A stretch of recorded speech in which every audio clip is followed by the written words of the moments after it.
नमन, जो 20 वर्ष का सरल, समझदार और होशियार लड़का था, उसकी अचानक आत्महत्या के प्रयास ने सबको आश्चर्य में डाल दिया। नमन इतना समझदार था कि उसका कोई शत्रु न था। उसके सभी सहपाठी आदि उसके मित्र थे। उसी नमन ने यह काम कैसे कर डाला, यह बात सभी को खाए जा रही थी, परंतु वह तो कोमा में था और यह बताने में समर्थ नहीं था। पुलिस को नमन के कमरे से एक डायरी मिली जिसमें उसकी आत्महत्या के प्रयास के कारण का कुछ पता चल सका। डायरी से पता चला कि नमन एक अजीबोगरीब तरह की मानसिक बीमारी से गुजर रहा था, जिसमें उसे अपने माता तथा पिता दोनों की समान रूप से आवश्यकता थी। परंतु जब नमन 2 वर्ष का था तब उसके माता पिता ने आपसी छोटे मोटे मनमुटाव के कारण तलाक ले लिया तथा तलाक के उपरांत नमन को रखने की कस्टडी उसके पिता को मिली। पिता के काम पर चले जाने के बाद नमन अकेला है।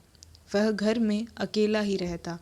धीरे धीरे उस अकेलेपन के कारण वह कुछ मानसिक बीमारी से ग्रस्त हो गया तथा अपने माता पिता के तलाक का कारण स्वयं के जन्म को मानने लगा और स्वयं को कोसने लगा, जिससे उसने आत्महत्या का प्रयास किया और वह बिल्डिंग की 18वीं मंजिल से नीचे कूद गया। यह बात नमन के माता पिता को जब पता चली तो वह मन ही मन स्वयं को कोसने लगे तथा उन्हें अपनी गलती का पछतावा होने लगा कि काश अगर वह कुछ समझौता कर अपने इस रिश्ते को आगे बढ़ाते तो भविष्य में सब कुछ सही होता और नमन की यह आज हालत ना होती। अतः नमन के माता पिता ने नमन की तबीयत में सुधार के लिए, नमन की भलाई के लिए एक बार फिर से अपने रिश्ते की नई शुरुआत की तथा नमन के साथ एक ही घर में रहना शुरू किया।